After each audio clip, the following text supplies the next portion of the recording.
Start recording. We've talked about permutations in here a little bit already because we talked about counting the number of permutations. But now what we're going to talk about is identifying some of the properties that individual permutations have. How we describe what a permutation is. And there are some interesting applications, not the least of which is the Rubik's Cube. The mathematics behind the solutions and algorithms of Rubik's Cubes are very tightly connected to the concept of a permutation. When I say permutation, what do you think that means mathematically? How have you heard that word used before? Changes? Changes in what, though? In order. Order. That's exactly right. If you have a certain set of objects and you rearrange them, you are permuting those objects. You are rearranging them. And so the informal definition of a permutation is that it is a rearrangement of a set of objects. A permutation is a rearrangement of a set of objects. So you have to describe something in terms of its order. Now that's, like I said, it's an informal definition. And I'm going to give you a glimpse into the formal definition, but it's not as important because we haven't really talked about some of the foundational mathematical terms that go in the formal definition. Formally, all a permutation is it's a function that's a bijection of a set onto itself. But you don't know what necessarily a function is, other than you've used formulas in your previous math classes. We haven't formally defined function in here. I'm saving that for somebody's lecture because there's some pretty good stuff in there, but I want you to have to teach it to the rest of us. Then bijection, what does that mean? That's some other property that certain functions have that others don't. You've actually heard of bijections before, even if you don't know it. You've talked about one-to-one in some of your classes, even in algebra level classes. And then of a set onto itself. Here's the basic idea. Let's consider the set 1, 2, 3, all the way up to n. We are going to create a function that maps this thing onto itself. Now all a function really is it's a relation where there are no repeats in the first coordinate. It's what's called a well-defined relation. Now remember, what is a relation in a math class? What kind of object is a relation? It's a set of ordered pairs. Okay? Things are related to each other. Well, a function is just a kind of relation where the first element never repeats itself. So instead of thinking of it as, 1 is related to 2, think of it as 1 maps to 2. Or f of 1 is 2. Well, you plug in the first number, you get the second number out of it in the ordered pair. And so the reason you can't repeat the first one is because it has to pass the vertical line test. You can't have one element mapped to two different elements. Okay. So the easy way to draw a picture of it is to write it like this. Let's write a column with 1 through n. And we're going to map those by some function. I'm going to call it pi. The reason we call it pi is it's common to use Greek letters for your permutation functions. And the Greek letter for P for permutation is pi. So we're not talking about the pi constant, like pi day coming up. We're talking about pi as a variable or a function name. Let's say that maps to some value, which I'm going to call pi of 1. And this maps to something called pi of 2. This maps to pi of 3. And so on all the way down. This maps to pi of n. But in order for this to be a permutation,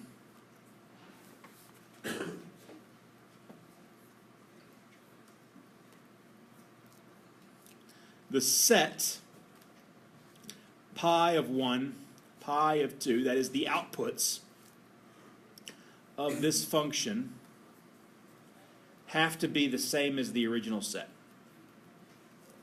Now, I'm not saying that pi of 1 has to be 1, and pi of 2 has to be 2, and pi of 3 has to be 3, and pi of n has to be n. What I am saying is that every number in this set gets mapped to. Right? So instead of being 1, 2, 3, 4, 5, 6, 7, 8 on the left-hand side, it could be a reordering, a different order on the right-hand side. So let's do like the set 1, 2, 3, 4, 5. I'm going to call pi the following function. And the first version I'm going to give it to you in is in ordered pair form. I'm going to show you lots of different notations for writing a permutation today. So 1 maps to 2.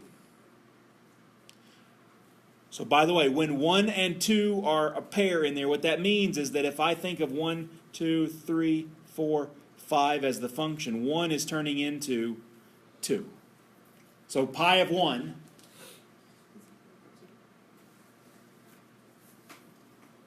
is 2. 2 maps to 4. Say 3 maps to 1.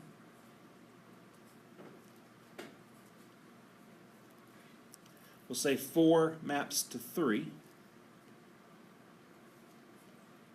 And 5, we'll say maps to 5.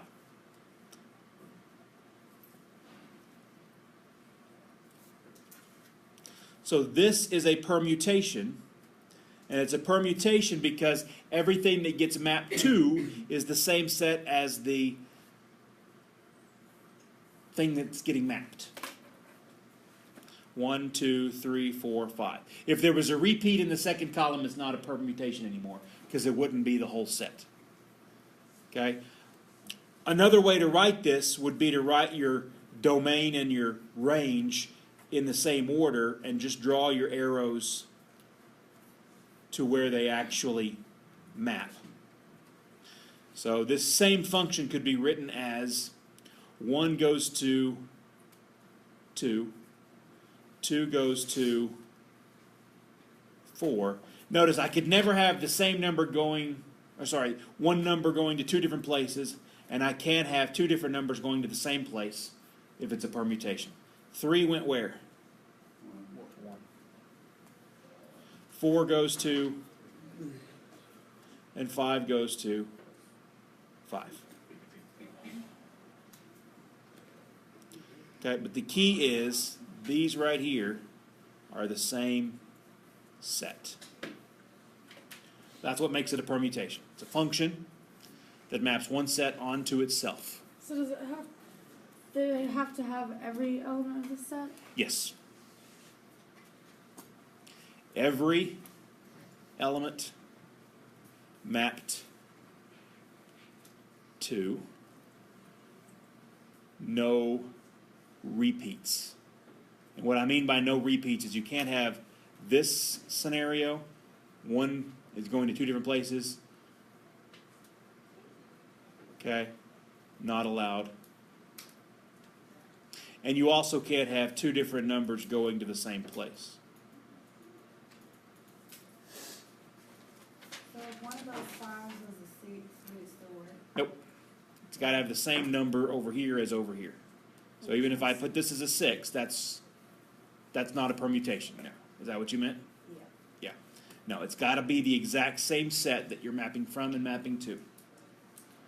Okay? Because notice what you're really doing, and this is called the array notation. I had it later in my notes, but I'm going to go ahead and throw it here. To help you see why this is a permutation, think of this same mapping as a table. I'm going to write it as a matrix, basically. I'm going to put 1, 2, 3, 4, 5. This pi can be written as, what do each of these map to? I'll go back up so you can see it. 1 goes to 2, 2 goes to 4, 3 goes to 1, 4 goes to 3, and 5 goes to 5. So if you had objects in a certain order, this permutation rearranges them by taking the second one and putting it first, the fourth one and putting it second, the first one and putting it third, the third one and putting it fourth, and leaving the fifth one where it is. You've rearranged 1, 2, 3, 4, 5 into 2, 4, 1, 3, 5. You've permuted everything from 1, 2, 3, 4, 5 to 2, 4, 1, 3, 5. Notice how we just rearrange. Has to be the same elements because you're rearranging them. If you have a new element come in, you're not rearranging what you started with, you created something new. Okay? So permutation, reordering, these types of functions will now represent the concept of reordering things. And you can write them like this. There is a special permutation called the identity function, or the identity permutation, which will be also sometimes called the trivial permutation, or trivial permutation. So what do you think the identity does? It leaves everything exactly the same, right? So is the permutation, I'll abbreviate, such that pi of k, actually I'm not even going to use pi anymore. I'm going to use the Greek letter for I, which is iota, or iota, depending on how you pronounce it. They kind of look like that. It's a little squiggly. Actually, that's a little bit too squiggly. Put a little curve at the bottom and don't dot it. Like an I without the dot. One of those places where I hate the notation when I'm writing it. Easy to see in the book, but sometimes hard to see by hand. But I of k is equal to k.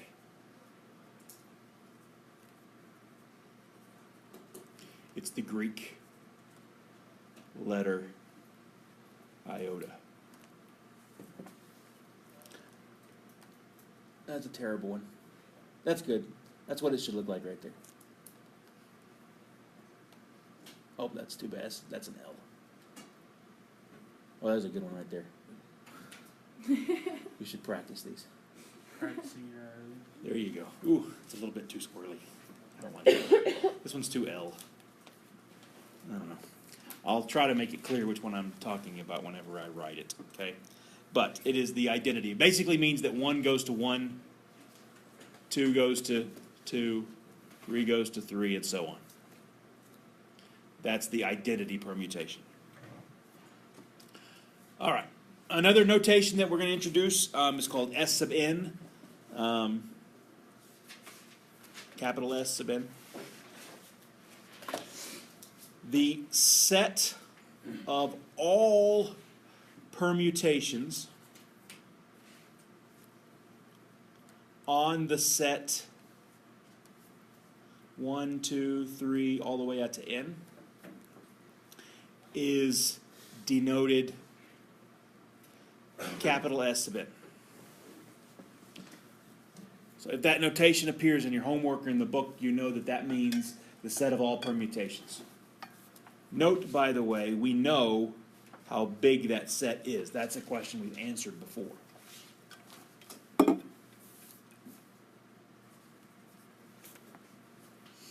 Can you answer that question? What does vertical lines around the outside of a set mean? Cardinality. How many elements are in the set? So if you have n objects, 1, 2, 3, up to n, how many ways can you rearrange them? In factorial. Because you have n places. So in the first place you have n choices. And in the second place you then have n minus 1 choices, n minus 2, all the way down to 1 choice. So this is n factorial.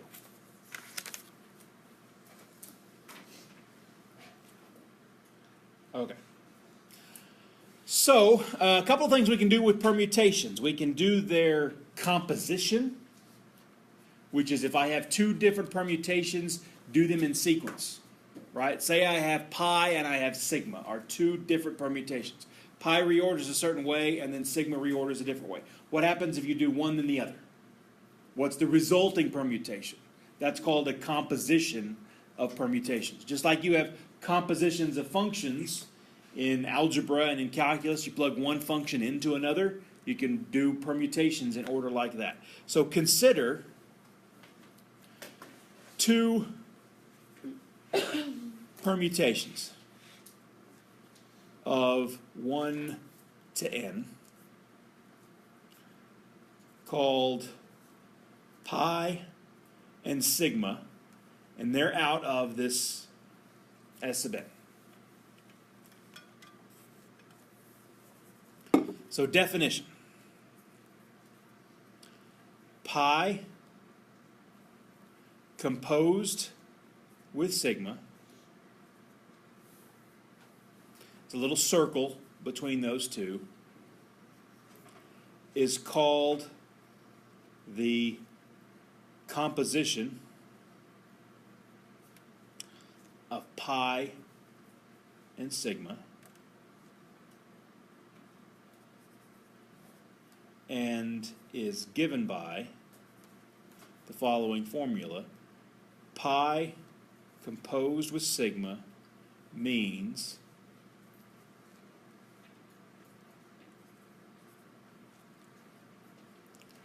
first take k, like whatever element you want to see where it maps to, apply sigma to it, and then apply pi to the result of that. Notice how you go right to left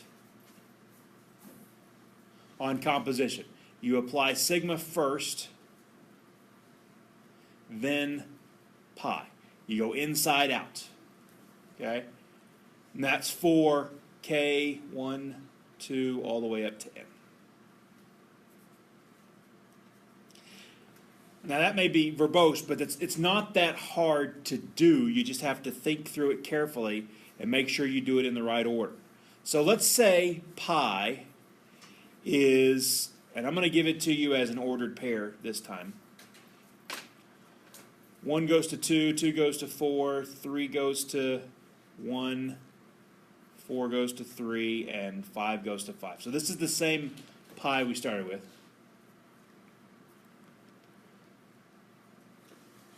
I'm going to let you guys tell me what you want sigma to be. Where do you think 1 should go in sigma? Give me a number. 5. 1 goes to 5. Somebody else, tell me where 2 should go. 2 goes to itself. 3. Somebody else? Something more interesting than 3. 3 goes to 2. Problem, I can't go to 2. Why can't I go to 2? 2 already goes to 2. 4, okay. And then 4 goes to? 3. I heard 1 over here. That works. And 5 has to go to 3. There's only one choice left, right? Because you have to go to everything. And I've gone to 1, 2, 4, and 5, so 5 has to go to 3. See how in my first place I'm 1, 2, 3, 4, 5. In my second place, where it goes, I still have to hit every element. So when we did 5, 2, 4, 1, the only choice left at the end was 3. So my question now is, find pi composed with sigma. And let's write it as, we'll do it in the ordered pair form, and maybe we'll come back and draw it too.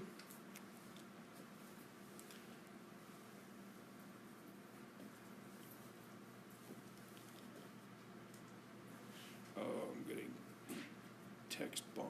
Come on, get me out of that group. Don't you hate that? Somebody throws you in a group text and now everybody wants to talk. I'm busy. I have more important things like permutations to do. Okay, so now the question is, where does 1 go? So remember that pi composed with sigma,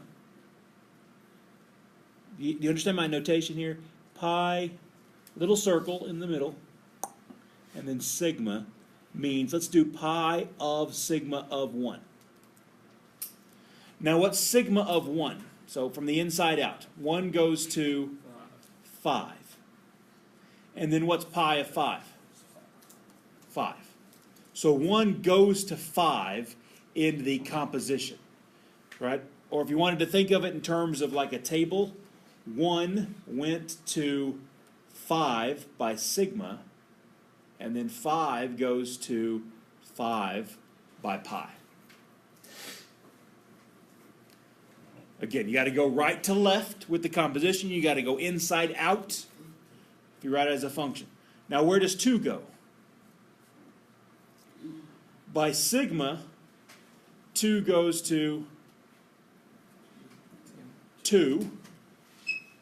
And then what does pi do to 2?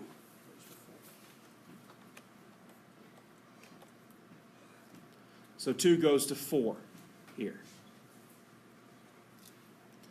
3 by sigma goes to 4. And 4 by sigma goes to, or by pi goes to 3. So 3 goes to 3. 4.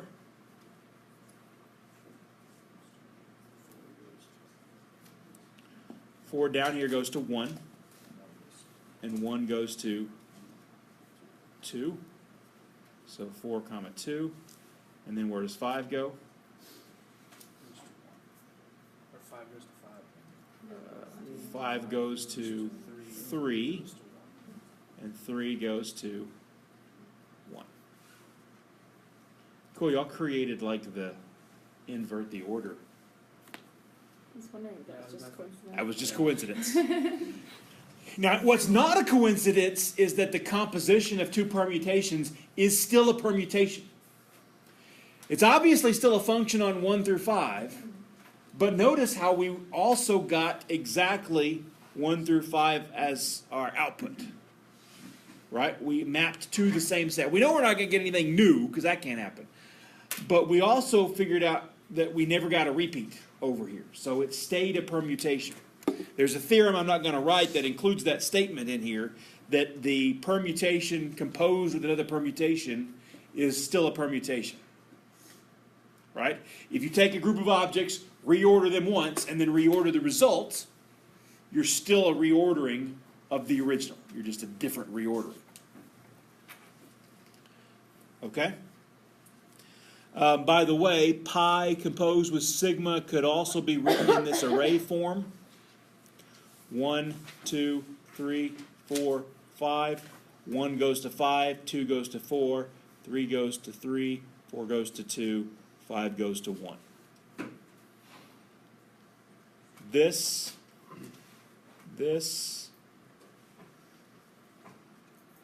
and this are all valid representations of the composition. They're all valid representations of a permutation. All right, now for the fun stuff. Cycle notation.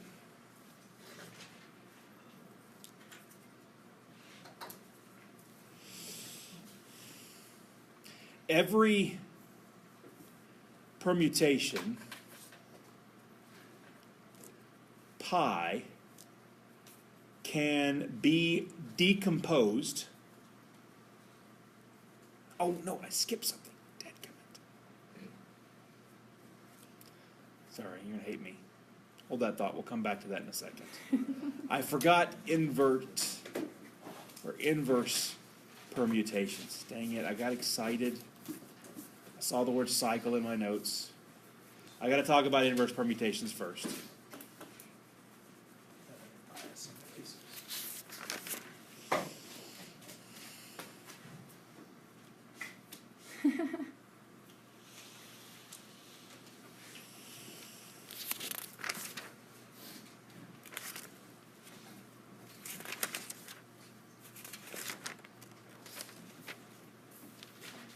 Did I just forget to write it in my notes too?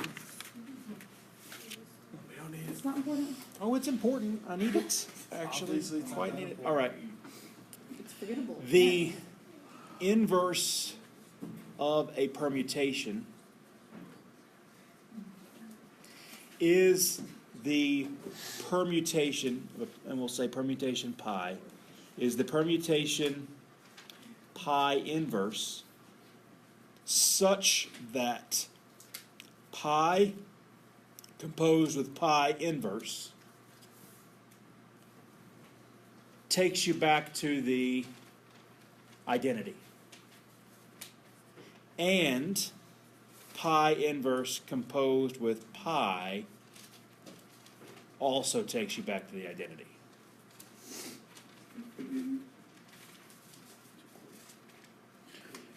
The inverse permutation undoes what your permutation does. And it's really very easy to figure out what that is. You just look at what got mapped to each of the numbers. So let's say pi is the same as above. Let's think about what pi inverse is. We'll do it in both array and we'll do ordered pairs and then array. Okay, so pi, I'm going to have to go up a little bit higher. Sorry, right there. Pi is right there. So 1 goes to 2, 2 goes to 4, 3 goes to 1, 4 goes to 3, and 5 goes to 5. Now we got to figure out what gets mapped to 1. So basically you flip all of your ordered pairs. So 1 in the inverse map is the thing that got mapped to 1, which is right here. Right? So 1 comma 3 is in there. Actually, you don't even have to write them in order. It's still just a set, so the order of this doesn't matter. You could write the permutation, the inverse permutation, as just flipping these. 2, 1, 4, 2, 1, 3, 3, 4, and 5, 5. I am going to write them in order, though. So what is it that got mapped to 2? It was 1, right? And what is it that got mapped to 3? It's 4. What got mapped to 4? And 5 is still mapped to itself. There's the inverse permutation. Which, notice, by the way, pi composed with pi inverse, just as a check that it in fact is the inverse. Think about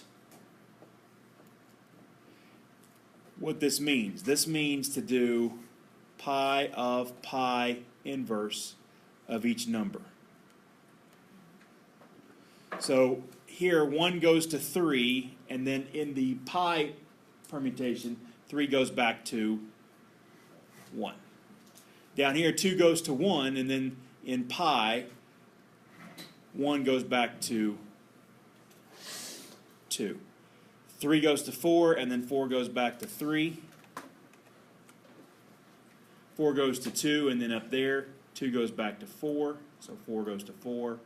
Down here, 5 goes to 5, and up there, 5 goes back to 5. So notice you get the identity. Check.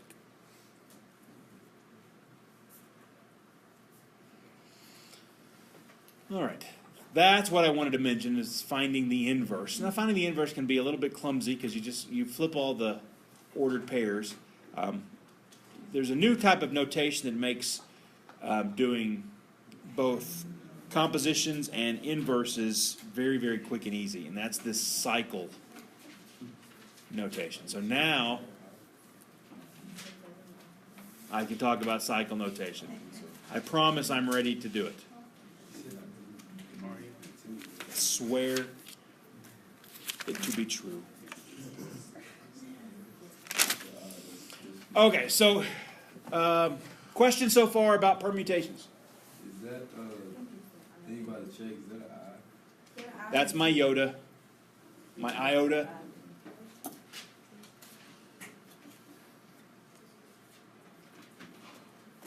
Not two. Can you spell that in Greek? Can you spell iota using Yeah, numbers? it's actually What is I, omicron, tau, alpha. What is gamma over tau? Pretty sure I saw that already. We can talk about that later. All right, each We'll learn. pi out of S sub n can be decomposed, broken down into what are called cycles. And what a cycle is, you start with a k out of 1, 2 to n. You find pi of k. Then you find pi of k. Then you find pi of pi of pi of k. And keep going until you get back to k.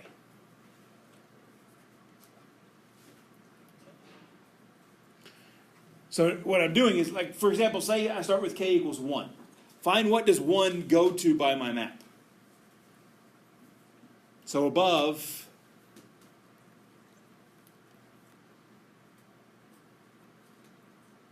we know that 1, 2, 3, 4, 5. In my permutation from above, 1 went to 2, 2 went to 4, 3 went to 1, 4 went to 3, and 5 went to 5. So start with k equal 1. Let's see what the cycle is that's generated by the element 1. What is the cycle generated by k equals 1? So you start with 1. What does 1 map to? 2. And now, if you plug 2 in, what does 2 map to? 4. And then if you plug in 4, what does 4 map to? 3. And then what does 3 map to? 1. So notice, if you just keep going, then it's going to repeat. Right? So the cycle would actually look like 1, 2, 4, 3, 1, 2, 4, 3, 1, 2, 4, 3, 1. And it just keeps going, right? That's the cycle generated by k equals 1. Does that make sense? Just keep plugging your result back into the map and see where it takes you. And eventually it will repeat. It has to repeat. Actually, it has to repeat because of the pigeonhole principle. You will run out of places to go. But then once you get back to 1, notice it's going to start over and be periodic that way. So we denote the cycle, instead of listing it out with dot, dot, dot, by 1, 2, 4, 3, and stop. So that cycle means that it goes 1, 2, 4, 3, 1, 2, 4, 3, 1, 2, 4, 3. Now, this is also the same cycle as 2, 4, 3, 1.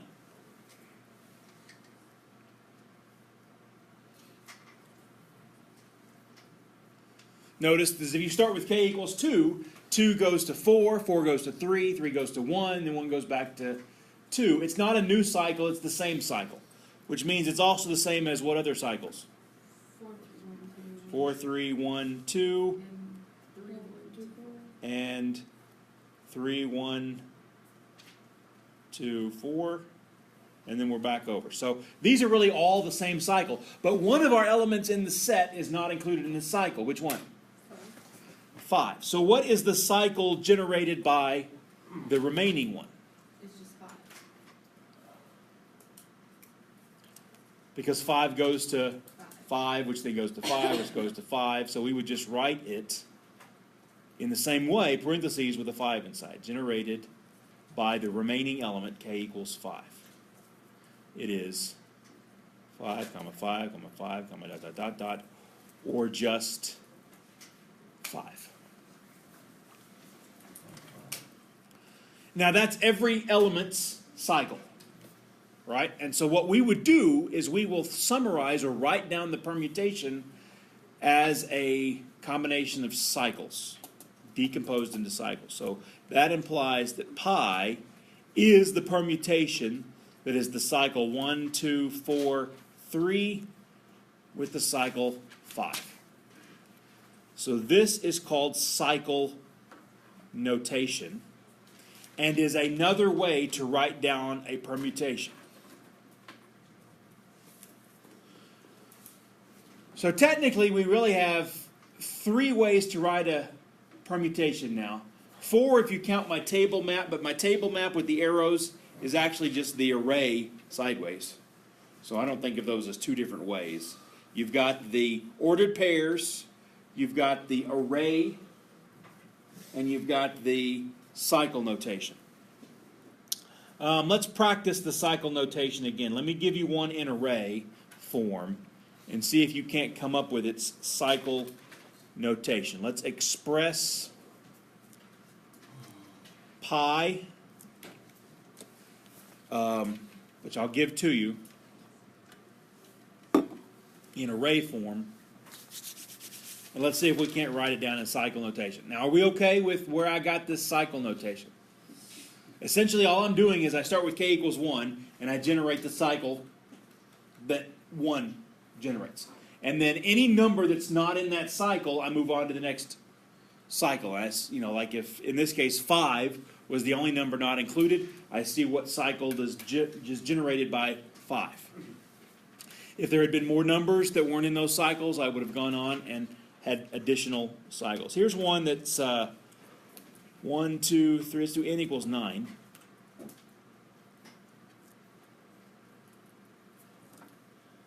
Let's say 2, 7, 5, 6, 3, 8, 1, 4, 9.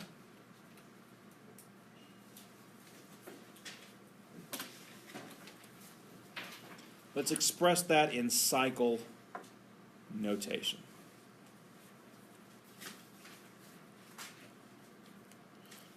And there's not a lot of work to do here. You can do this all in your head. You can do this right there by looking at it. So let's start with the first cycle. So we'll start with k equals 1. Where does 1 get mapped to? Okay, so 1 goes to 2. 2 goes to 7, and then 7 goes to 1. So that's the end of that cycle. 1 goes to 2, 2 goes to 7, 7 goes to 1. Okay? So I've got 1, 2, and 7 in there. So what's the next number that's not in a cycle already? 3. 3 goes to 5. 5 goes back to 3, so that's it. Okay, what's the next one? 4. 4 goes to 6. 6 goes to 8. And 8 goes to 4. Boom, boom, boom. And then 9 goes to 9. So this form carries the exact same information as this form up here does. Just another way of writing down the permutation. In fact, you can go the other direction. I don't have this in my notes, but now that I've mentioned it, I have to do one. Is everybody okay with where we got those? Let's let sigma, let's do 1 through 9. Let's do sigma is in S9. And you tell me some cycles. You want 1 to go to 1, 8, 5, 7. 8, 5, 7. Let's stop there. So I need 2. 3. Oh, no. Okay. 3 is not 8. You can only choose numbers that aren't in previous cycles, right? 3, 4, 9. 6. Let's stop there.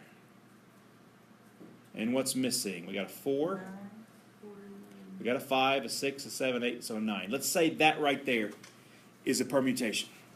Every number's there.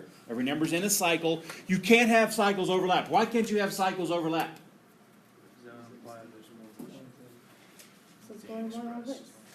Yeah, it would have to go to 2 different places, right? If you had the same number in 2 different cycles, they have to be the same cycle because the cycle is generated by any one number in that cycle. And it just keeps going around in a circle. Right? You can't have like this number here, go to this number here, and then go to this number here, go to this number here, and then come back to this number here. That wouldn't work as a permutation because then you have 2 different numbers going to the same point, which is not allowed in a permutation. All right, write as an array. 1, 2, 3, 4, 5, 6, 7, 8, 9. Notice how easy this is, right? Where does 1 go? 8. Where does 2 go? 3. From this cycle, 2 goes to 3. Where does 3 go? 4 goes to 9. 5 goes to 7. 6 goes to 2. 7 goes to 1. 1. 5. 8 goes to 5. And 9 goes to 4. Done. All right, permutations. Okay. We've done inverting. And I got 2 minutes. When was that? We can finish it up on Thursday. Definition. I'm trying, guys. A transposition is a permutation, and there's a more formal definition written in the book, I'm skipping over that for the sake of time, that swaps only 2 elements.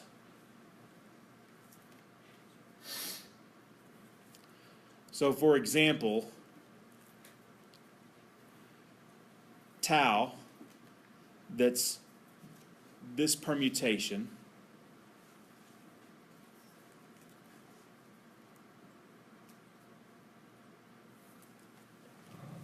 right there. That's what's called a transposition. So notice, what does that mean in terms of an array? Where does 1 go to? 1. 1. That's a cycle, right? Where 1 just goes to itself.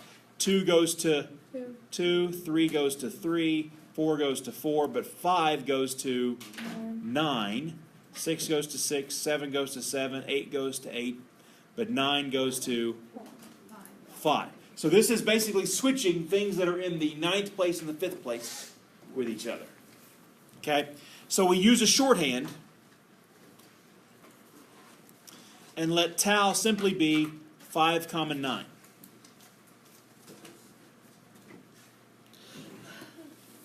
So instead of having you write all the other things which really don't carry any information, by leaving them off, we just assume everything else goes to itself. Okay? So here's the claim that I'm going to close with, and then we'll do an example. But the homework for this section is assigned but not due until Tuesday. But this is the claim I'm going to leave you with. And then I'll wrap this up real quick next time and then move on. Every permutation, I wrote it with a pi, a bonehead. Permutation can be written as a composition of transpositions.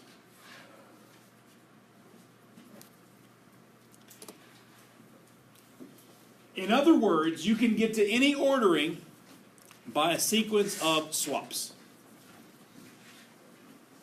Okay? Eventually I can swap, and get to any ordering whatsoever. And I'll show you how to take cycle notation and find the transpositions that make it up.